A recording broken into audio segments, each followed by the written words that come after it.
En nombre del Padre, del Hijo, del Espíritu Santo. Amén.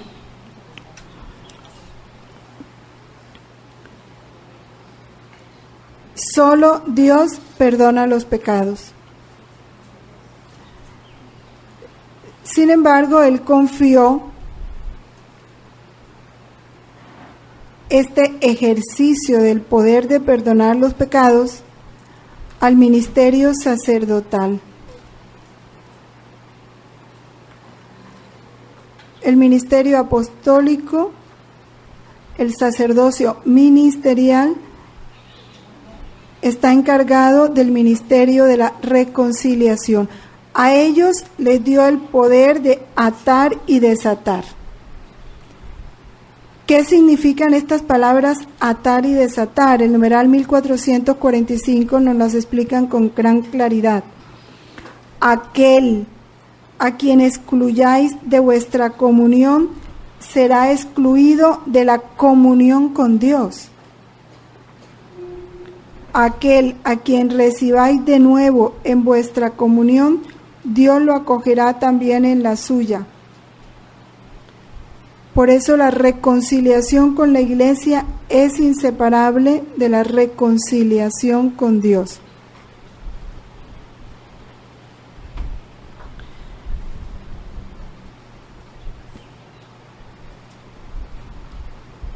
Este sacramento de la Iglesia, los padres de la Iglesia lo presentan como la segunda tabla de salvación después del naufragio, que es la pérdida de la gracia. Y fíjense, segunda tabla de salvación, el que peca es un náufrago.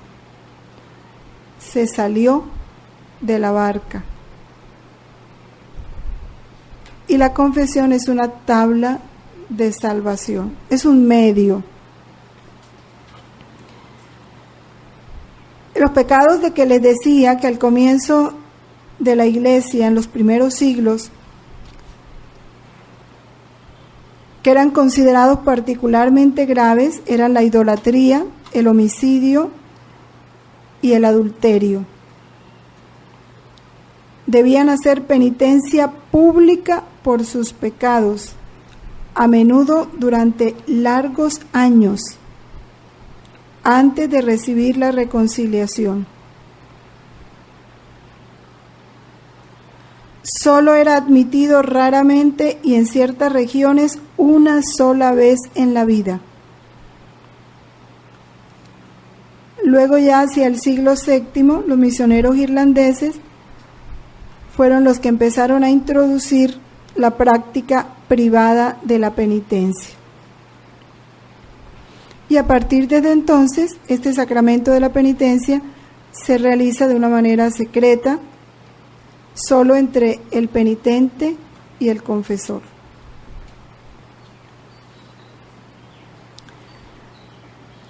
Sin embargo, pese a las variaciones que ha tenido esta forma externa,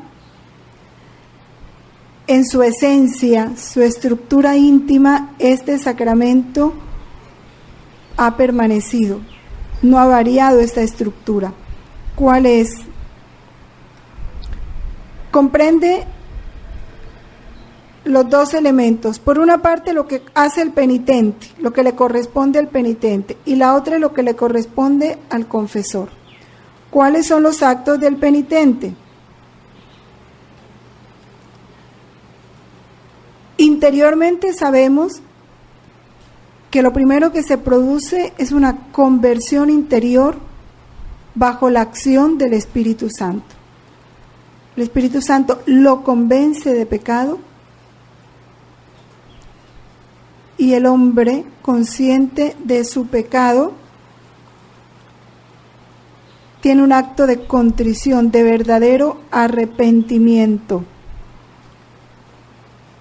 Esa contrición tiene las dos cosas, que se tienen que dar automáticamente, si no, no es verdadera contrición. El dolor de haber ofendido a Dios, que es una contrición perfecta, o la imperfecta, que es el dolor que se produce, pero por el temor al castigo, en este caso el infierno. Pero es contrición, solo que es imperfecta. Ese acto de arrepentimiento tiene que mover inmediatamente a un propósito sincero de no volver a caer en ese pecado. Y ese propósito sincero de no volver a caer en el pecado es en consecuencia una atención a evitar toda ocasión que nos lleve a caer en ese pecado. Ese ejercicio de atención para no caer en esas faltas. Entonces, ir evitando toda ocasión. Por eso, si te expones a la ocasión sabiendo que que esa ocasión te pone en peligro, eres culpable. Entonces, el evitar la ocasión es bien importante. La confesión de los pecados es el segundo acto del penitente y la satisfacción. Por parte del confesor está el perdón de los pecados, pues el escucharlos, ¿no? El perdonarlos y determinar la satisfacción o penitencia que el penitente debe cumplir en razón de los pecados cometidos. De esta manera, el pecador es curado y restablecido en la comunión eclesial. El numeral 1856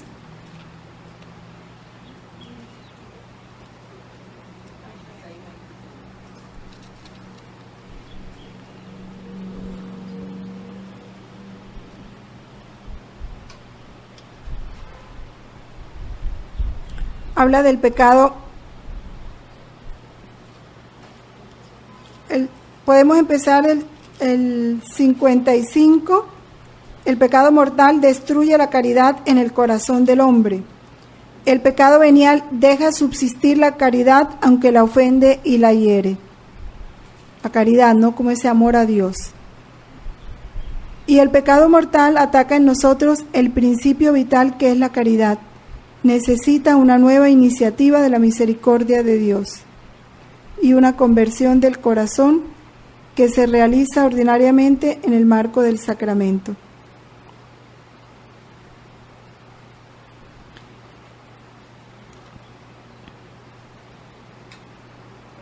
Y el 1990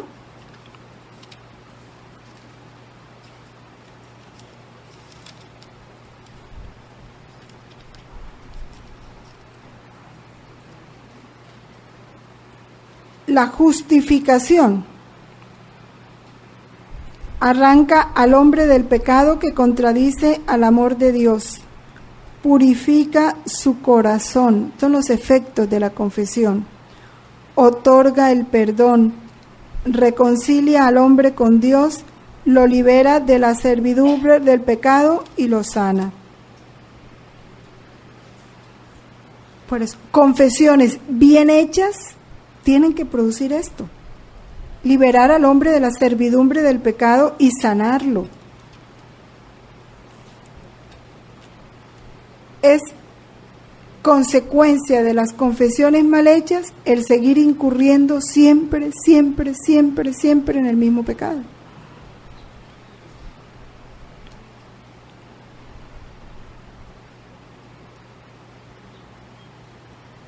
La fórmula de absolución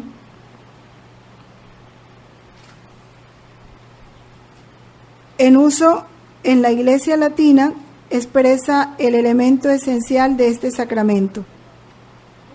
Está abajo: Dios Padre misericordioso, que reconcilió consigo al mundo por la muerte y la resurrección de su Hijo y derramó el Espíritu Santo para la remisión de los pecados, te conceda por el ministerio de la Iglesia el perdón y la paz. Y yo te absuelvo de tus pecados en el nombre del Padre y del Hijo y del Espíritu Santo. Vamos al numeral 1481, Y allí está la fórmula que emplea la liturgia bizantina, que el Dios que por el profeta Natán perdonó a David cuando confesó sus pecados, y a Pedro cuando lloró amargamente, y a la pecadora cuando derramó lágrimas sobre sus pies, y al publicano y al pródigo, este mismo Dios, por medio de mí, pecador, os perdone en esta vida y en la otra, y que os haga comparecer sin condenaros en su temible tribunal, Él que es bendito por los siglos de los siglos. ¿Ve la diferencia? Pero producen el mismo efecto. Vamos a ver los actos del penitente. La contrición. 1450. Y aquí están las condiciones para una buena confesión. La penitencia mueve al pecador a sufrir todo voluntariamente. En su corazón, contrición, o sea, arrepentimiento, dolor. En la boca, confesión. En la obra, toda humildad y fructífera satisfacción. Y es que tiene que ser así, porque el que está verdaderamente consciente de lo que es el pecado, de lo que ha obrado el pecado en su alma, de lo ingrato que se ha sido con Dios, se somete a sufrir todo. El dolor, el tener que pararse a confesar y que todo el mundo vea que le ha pecado, porque el acto de levantarte e irte al confesionario le está diciendo a todo el mundo: soy pecador, he pecado. El expresar con claridad, con humildad y de forma concreta tus pecados. Te sometes. Y en la obra toda humildad y fructífera satisfacción. Que el sacerdote te regañó, que el sacerdote se enojó, ¿qué importa? El alma se considera merecedora de todo. Por eso va con humildad y va dispuesta a la penitencia que le ponga el sacerdote. No es salir quejándose de la penitencia que le pusieron, no, la que te pusieron es la que Dios quiso para ti y hay que cumplirla. La contrición es definida por el catecismo como un dolor del alma y una detestación del pecado cometido con la resolución de no volver a pecar. Ahí están los dos elementos de que hablábamos. Cuando brota del amor de Dios, amado sobre todas las cosas, la contrición se llama contrición perfecta. Esta contrición perfecta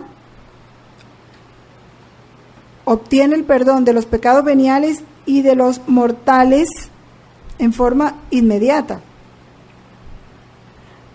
Pero si el alma tiene la firme resolución de recurrir tan pronto sea posible a la confesión sacramental. Si una persona pecó mortalmente e inmediatamente siente ese dolor sincero de haber ofendido a Dios, de haber roto esa relación con ese Dios que no ha hecho sino amar, entonces ese dolor en sí mismo ya le perdona el pecado. Que si esa persona no alcanzó a confesarse y muere enseguida, es como si se hubiera confesado, porque en ella está el propósito de irse a confesar a primera oportunidad. La contrición imperfecta o atrición, se llama también atrición, también es don de Dios, también es impulso del Espíritu y nace de la consideración de la fealdad del pecado. o del temor de la condenación eterna y de las demás penas con que es amenazado el pecador. La contrición imperfecta no alcanza por sí misma el perdón de los pecados graves, pero sí dispone a obtenerlo en el sacramento de la penitencia. Este sacramento conviene prepararlo con un examen de conciencia hecho a la luz de la palabra de Dios. Y palabra de Dios está el Decálogo, están los Evangelios, la Carta de los Apóstoles, todo lo que es la verdad de Dios.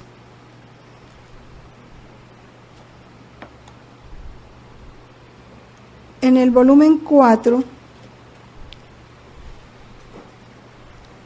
capítulo 178 de 22 de febrero de 1903, nos habla de esta contrición. Hija mía, el pecado ofende a Dios y hiere al hombre. Y puesto que lo hace el hombre y el ofendido es Dios, para recibir una plena satisfacción se requería un hombre y un Dios que satisficiese.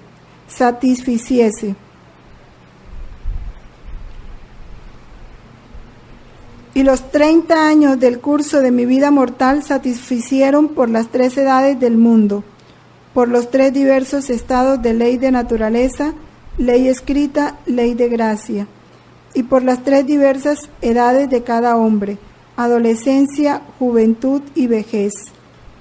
Yo satisfice por todos. Merecí e impetré, y mi humanidad sirve de escala para subir al cielo. Pero si el hombre no sube esta escala con el ejercicio de las propias virtudes, en vano intenta subir y hace inútil para sí mismo mi obra. El pecado es un veneno que envenena toda el alma y la vuelve tan deforme que hace desaparecer en ella mi imagen. Y el verdadero dolor es un contraveneno. Y pues el dolor destruye el veneno, se forma un vacío en el alma y este vacío lo llena la gracia. He ahí la causa de mi complacencia, y es que veo que resurge por medio del dolor la obra de mi redención.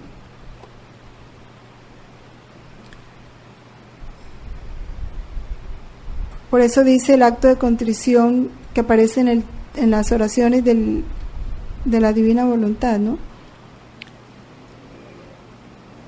En el mismo instante en que tú me amabas. Y concédeme dolerme con el mismo dolor con que tú te doliste por mis pecados. Eso, todo esto, esta meditación de esto nos debe preparar a una buena confesión. Viene el momento de la confesión. Ya sabemos que la contrición abarca el dolor y el propósito de no volver a pecar. Por eso, toda la revolución que ahora, que por qué le niegan la absolución, que por qué le niegan la comunión, pues si no hay cambio de vida, pues signo de que no se ha convertido, para evitarle un mayor mal. La confesión de los pecados. Se enfrenta a los pecados de que se siente culpable, asume su responsabilidad. La confesión es una parte esencial del sacramento de la penitencia.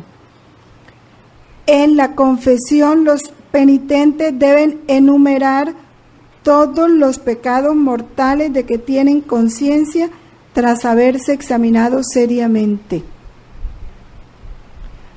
Y enumerarlos porque no se debe omitir ninguno. Aquí entra la delicadeza de la conciencia.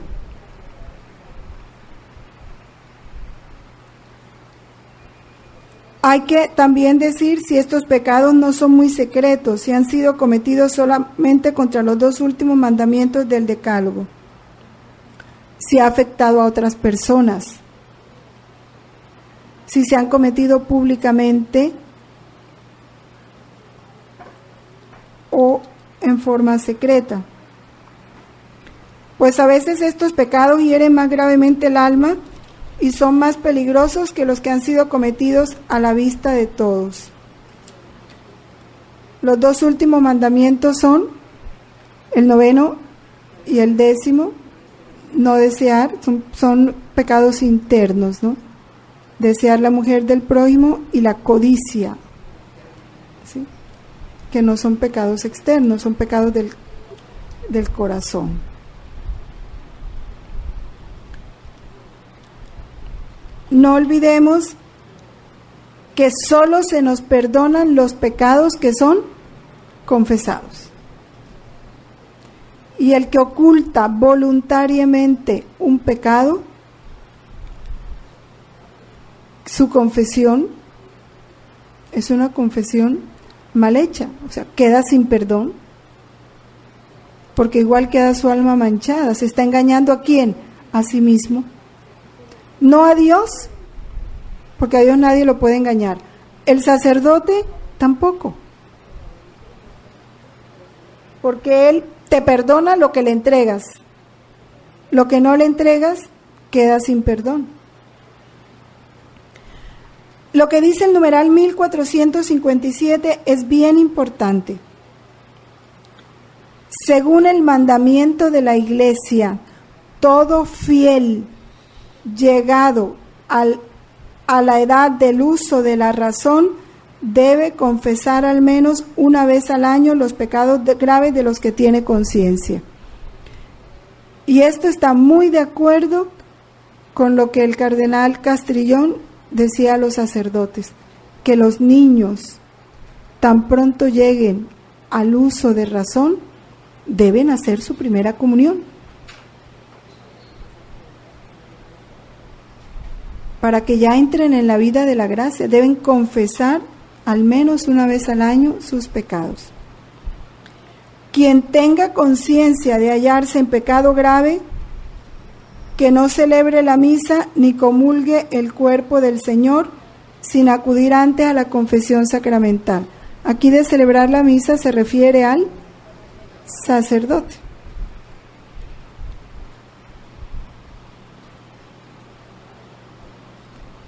A no ser que concurra un motivo grave y no haya posibilidad de confesarse.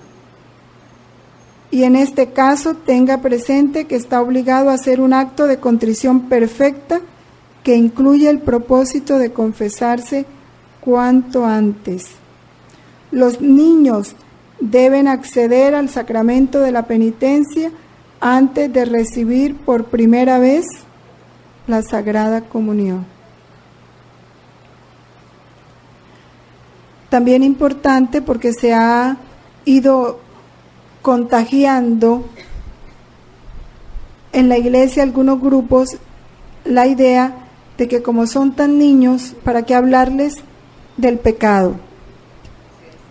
Entonces no tienen necesidad de confesarse, entonces les dan una absolución general y no hacen que el niño practique el sacramento de la penitencia. Son errores que no debemos permitir.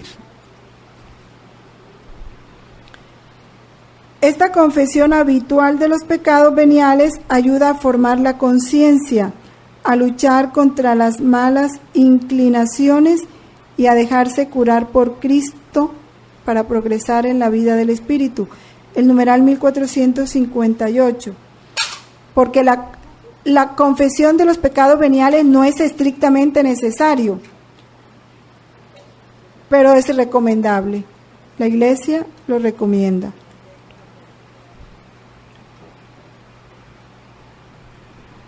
El que confiesa sus pecados actúa ya con Dios. Dios acusa tus pecados. Si tú también te acusas, te unes a Dios. Claro, el que primero nos convence del pecado es el Espíritu. Entonces lo que nos unimos nosotros es a Él, reconociendo esa verdad de nuestro pecado. Esto que dice San Agustín es bien bonito, sigámoslo leyendo. El hombre y el pecador son, por así decirlo, dos realidades. Cuando oyes hablar del hombre, es Dios quien lo ha hecho. Cuando oyes hablar del pecador, es el hombre mismo quien lo ha hecho. Destruye lo que tú has hecho para que Dios salve lo que Él ha hecho. Cuando comienzas a detestar lo que has hecho, entonces tus obras buenas comienzan porque reconoces tus obras malas. El reconocer nuestras obras malas ya es una obra buena. El comienzo de las obras buenas es la confesión de las obras malas. Haces la verdad y vienes a la luz. En el volumen 1, el capítulo 56, cuando Luis hace confesión de sus pecados, esto para que lo mediten todo en su casa, solo voy a leer un párrafo.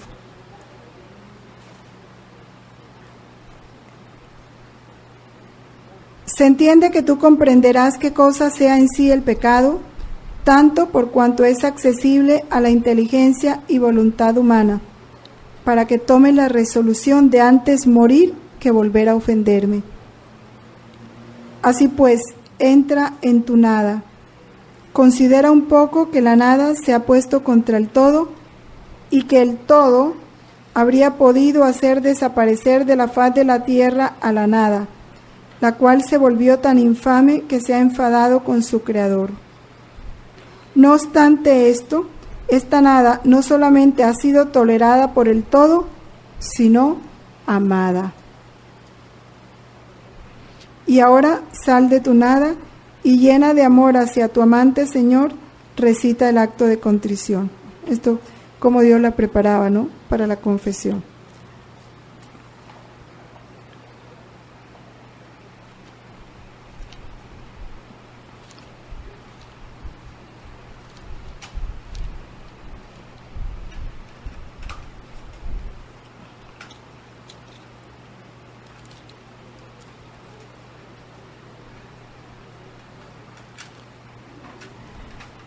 La satisfacción, o sea, penitencia.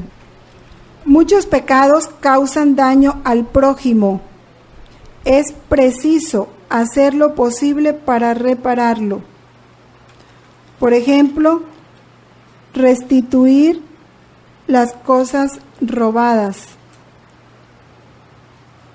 restablecer la reputación del que ha sido calumniado, compensar las heridas.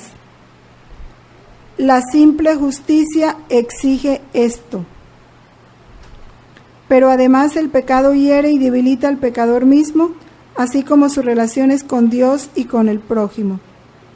La absolución quita el pecado, pero no remedia todos los desórdenes que el pecado causó. Liberado del pecado, el pecador queda débil, debe recobrar la plena salud espiritual. Por tanto, debe hacer algo más para reparar sus pecados.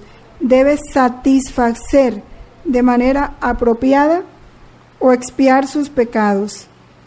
Y esto es lo que se llama penitencia. Vamos a leer el numeral 2487,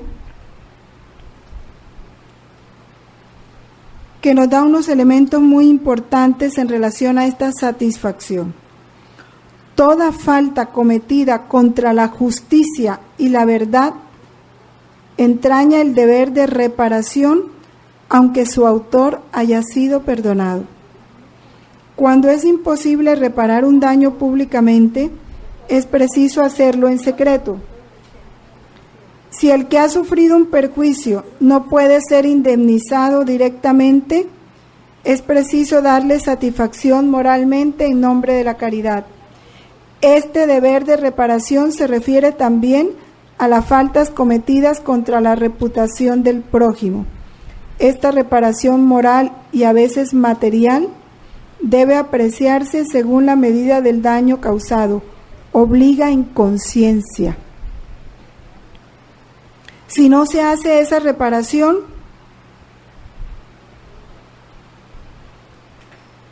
el pecado no queda perdonado.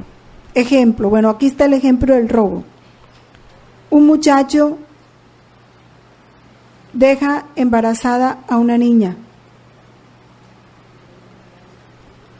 No solo le basta confesar el pecado, él tiene que responder por ese hijo, por el proceso de embarazo, así no se case con ella, por el nacimiento, por la crianza de ese hijo.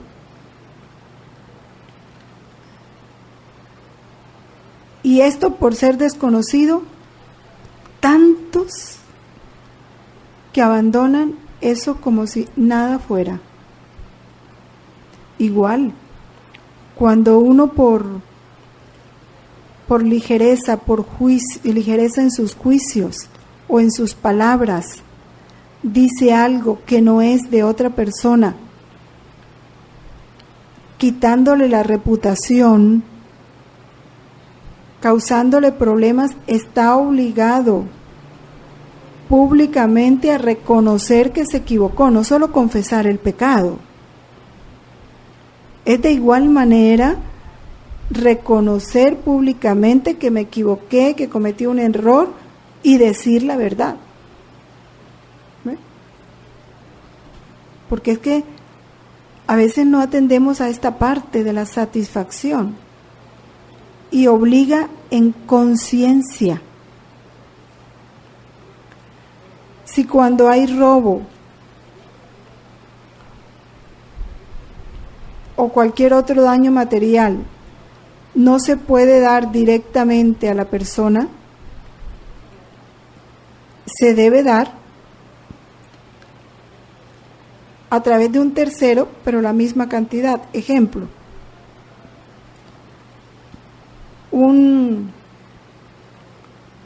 una persona que al liquidar a un trabajador conscientemente lo liquidó mal, lo engañó y le dio menos de lo que le correspondía.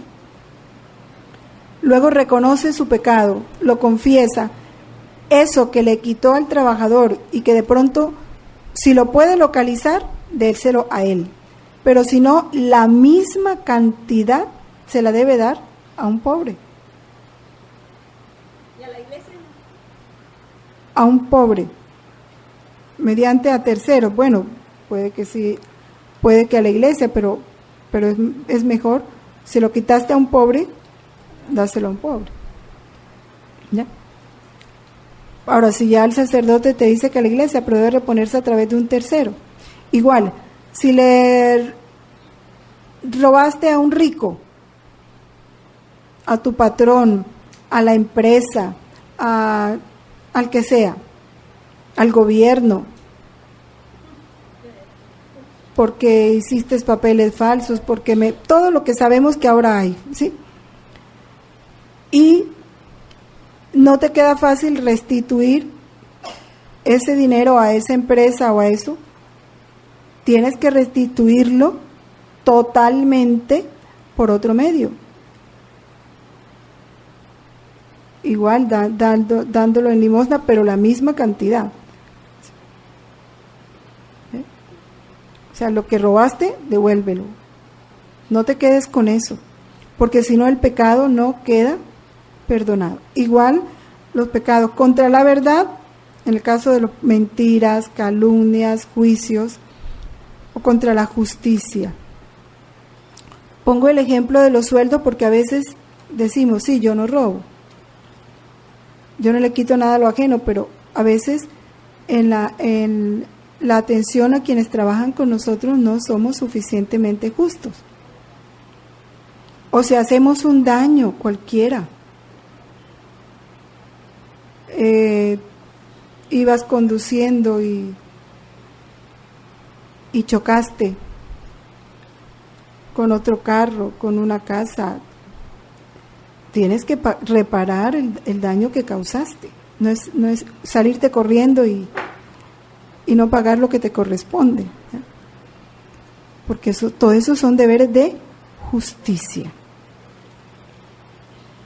Entonces, la penitencia que el confesor impone debe tener en cuenta la situación personal del penitente y buscar su bien espiritual.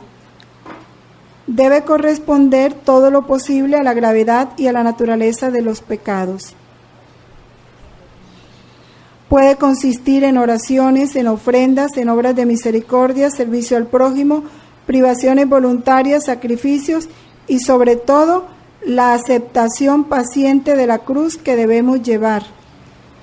Tales penitencias ayudan a configurarnos con Cristo. El solo recuerdo de nuestros pecados ya es suficiente para nosotros aceptar cualquier dolor, cualquier sufrimiento, cualquier momento de cruz como merecido, como un acto de reparación. Suficiente los pecados que hemos cometido para darnos esa disposición.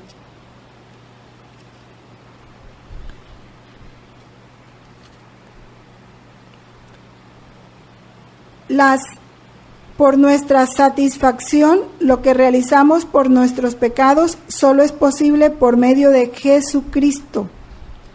Nosotros, que por nosotros mismos no podemos nada, con la ayuda del que nos fortalece lo podemos todo. Así el hombre no tiene nada de que pueda gloriarse, sino que toda nuestra gloria está en Cristo, en quien nos satisfacemos, porque ya Él fue el que pagó por nosotros. Lo que nosotros hacemos es unir como ese granito de arena que puede ser la obra de misericordia que cumplo, la cruz que llevo con paciencia, la penitencia que me puso el sacerdote, unida a Él, porque Él es el que pagó ante el Padre todas mis deudas.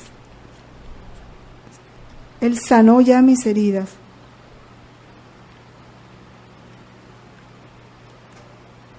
Dando frutos dignos de penitencia, que reciben su fuerza de Él, por Él son ofrecidos al Padre, y gracias a Él son aceptados por el Padre. Aquí hay unos volúmenes que se los voy a dar, pero no los voy a leer para que los mediten en la casa, que es el volumen 11, capítulo 142, del 2 de febrero de 1917. El volumen 12, capítulo 21, del 4 de octubre de 1917. Y el volumen 14, capítulo 18, del 1 de abril de 1922. 22.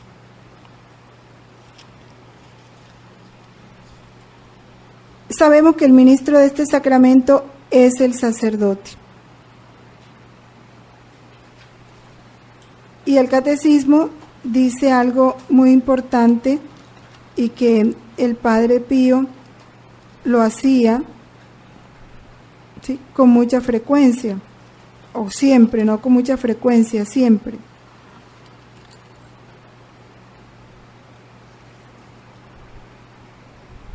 El sacerdote concede el perdón, da la satisfacción y ora por el pecador y hace penitencia con él. Es un deber del sacerdote en su confesión. Está en el numeral 1448.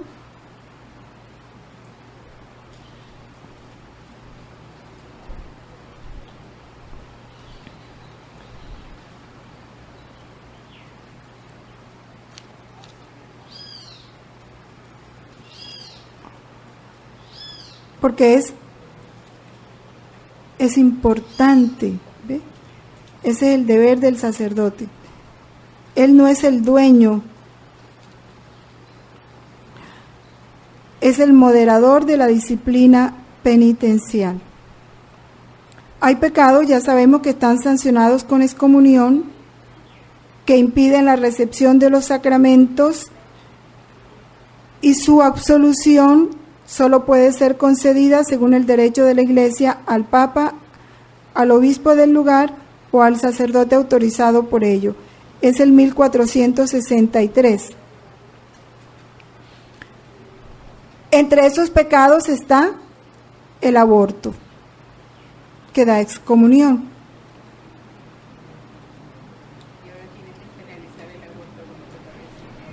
No, la ley puede despenalizarlo, pero ante Dios sigue siendo, o sea, para los católicos esas leyes no existen.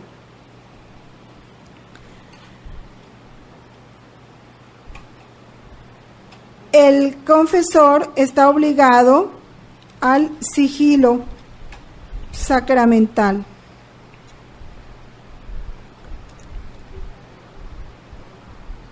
Dada la delicadeza y la grandeza de este ministerio y el respeto a las personas, la Iglesia declara que todo sacerdote que oye confesiones está obligado a guardar un secreto absoluto sobre los pecados que sus penitentes le han confesado bajo penas muy severas.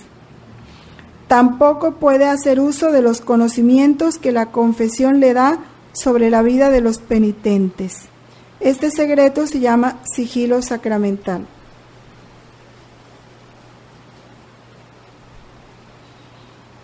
Ahora, el sacerdote, sabemos nosotros que no todos los sacerdotes están facultados para confesar.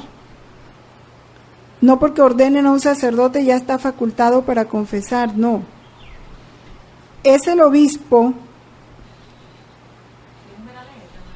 No, estoy explicando, eso está desde el 1461, ¿sí? Es el obispo, como cabeza visible de la Iglesia, específicamente está en el 1462. El que autoriza, ¿sí?, o delega este poder de perdonar a los presbíteros y colaboradores que él considere que pueden hacerlo. O el superior de una comunidad también puede determinar quiénes pueden confesar y quiénes no. Entonces esto tenerlo siempre, porque si un sacerdote en algún momento le dice, no, yo no, pues no te va a decir yo no tengo permiso, puede decirte no, mejor vaya donde está el padre, no juzgarlo como que no quiere. Eso cada uno sabe, eso lo da el obispo al sacerdote. Si ellos tienen el permiso, se acercan al confesionario. Si todavía no han sido autorizados, no se acercan al confesionario. No pueden oír confesiones. También el obispo puede quitarlo, claro. El obispo es el moderador. Él autoriza e igual quita la autorización. Los efectos de este sacramento.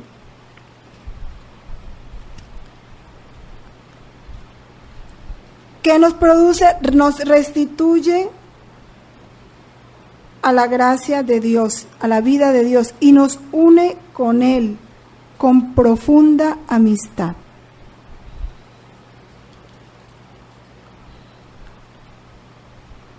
Este sacramento produce una verdadera resurrección espiritual, claro. Si el pecado mortal es mortal, había producido muerte. Una restitución de la dignidad y de los bienes de la vida de los hijos de Dios.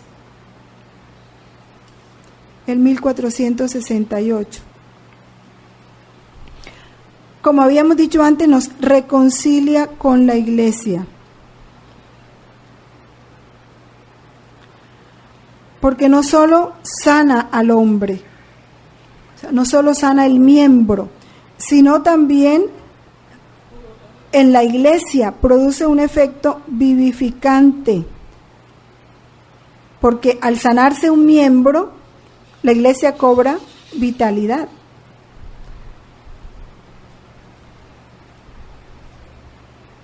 Y este esta reconciliación con la iglesia restablece al pecador o al penitente mejor,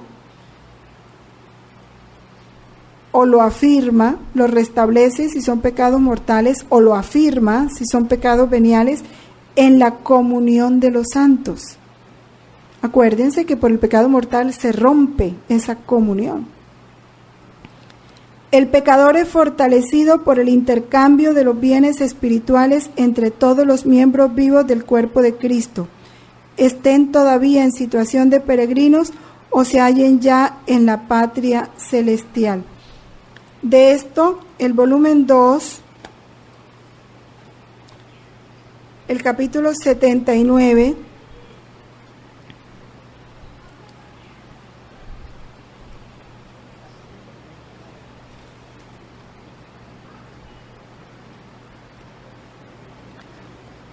habla Jesús sobre todas las ofensas y abusos que reciben en los sacramentos y cómo quiere Él que se recobre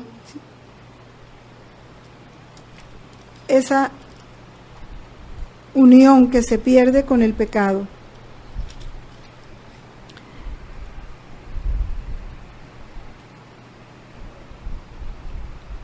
En el numeral 1470, este numeral explica algo que Jesús en varios volúmenes nos lo explica, lo que es el juicio de la cruz, que Él dice cómo Él quiere someternos aquí en la tierra a ese juicio de la cruz, y el que vive ese juicio de la cruz aquí en la tierra, pues ya se le anticipa y no lo tiene que vivir después de la muerte, ¿no?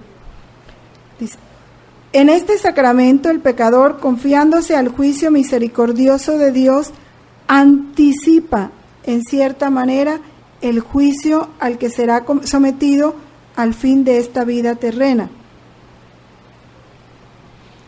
Porque es ahora en esta vida cuando nos es ofrecida la elección entre la vida y la muerte. Y solo por el camino de la conversión podemos entrar en el reino del que somos apartados por el pecado.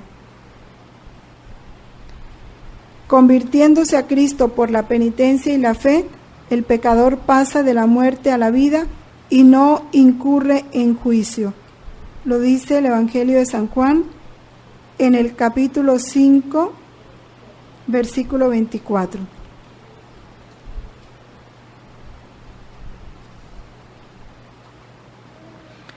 El volumen 3, en el capítulo 25, hablándonos de estos efectos del sacramento, dice: como el pecado hiere y da muerte al alma, así el sacramento de la confesión da la vida y la cura de las heridas y restituye el vigor de las virtudes. Y esto más o menos según las disposiciones del alma. Así opera la virtud de este sacramento. 3.25.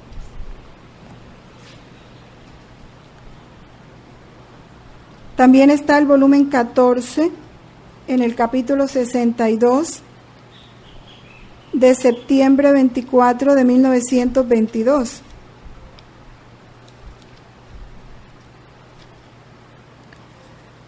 Ahí Jesús le habla, para que ustedes lo lean en su casa,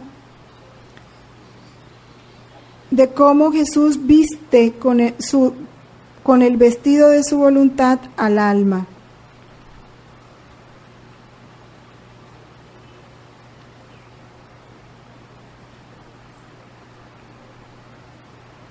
Y eso es lo que se hace en el sacramento de la confesión bien hecha.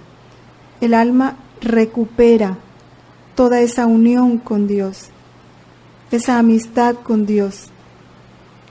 Vuelve a lavarse con su sangre y, como dice él, nuestros pecados quedan más blancos que la nieve. O sea, borrados totalmente. Por eso es que él dice que cuando ya hemos confesado nuestros pecados, lavado ya en el sacramento de la penitencia, dice, ¿para qué volvemos a hacer memoria de eso? es una afrenta a su misericordia, es un pensar que Él no nos ha perdonado. Que eso que dice su palabra de que quedaron más blancos que la nieve no se ha producido en nosotros. Entonces, tener en cuenta eso, porque es un efecto que se produce desde que haya habido una verdadera confesión. El catecismo nos trae en este capítulo lo de las indulgencias, que ya saben que al comienzo de este año el Padre hizo una homilía en enero sobre las indulgencias, que vale la pena que la leamos. ¿Qué son las indulgencias? Es la remisión ante Dios de la pena temporal por los pecados ya perdonados. Se perdona el pecado, pero queda pendiente la pena. O sea, la deuda que contraemos por ese pecado. El numeral 1471.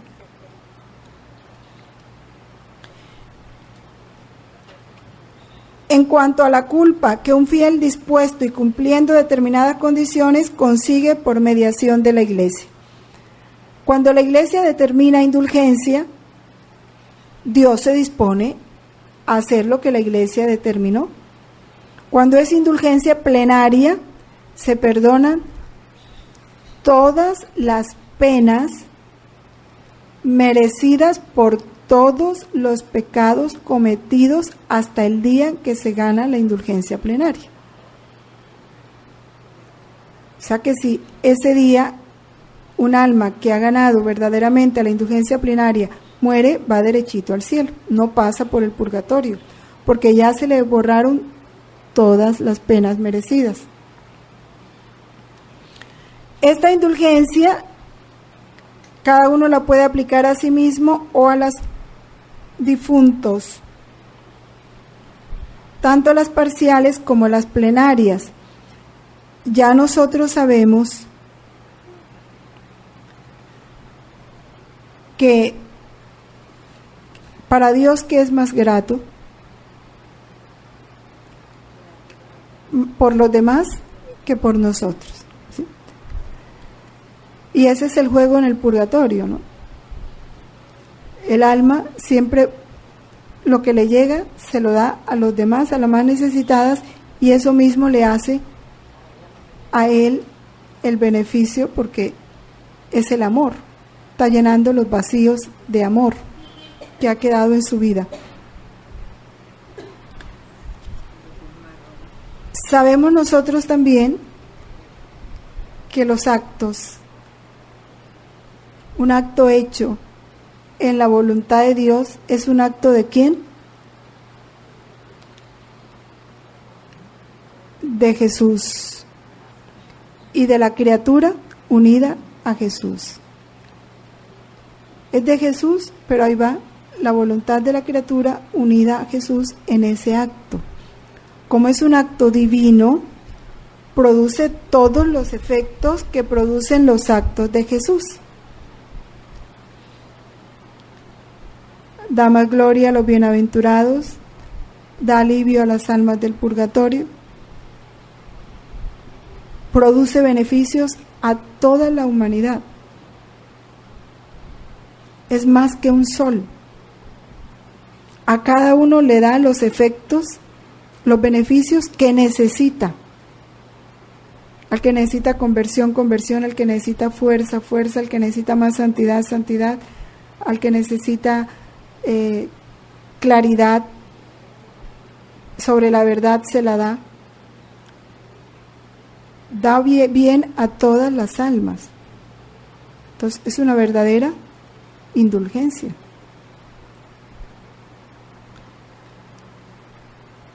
Bueno, ya sobre las indulgencias,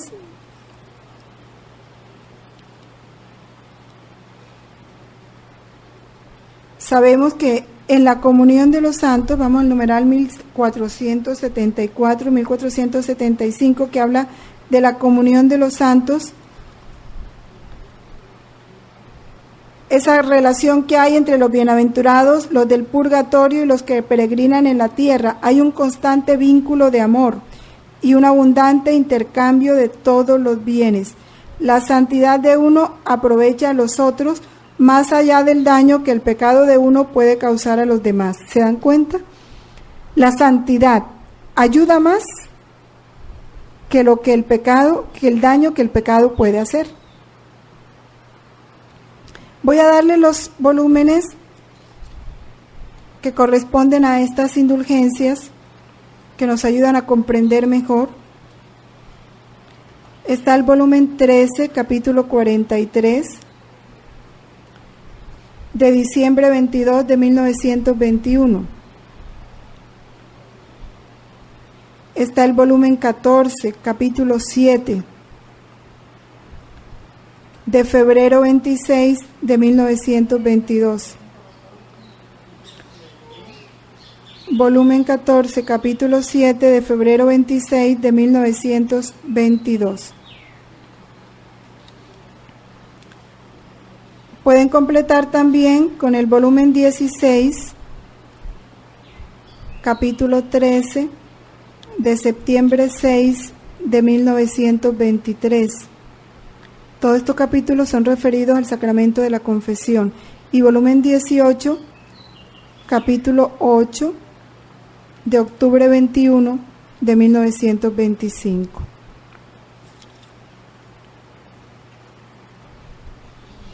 En nombre del Padre, del Hijo, del Espíritu Santo. Amén.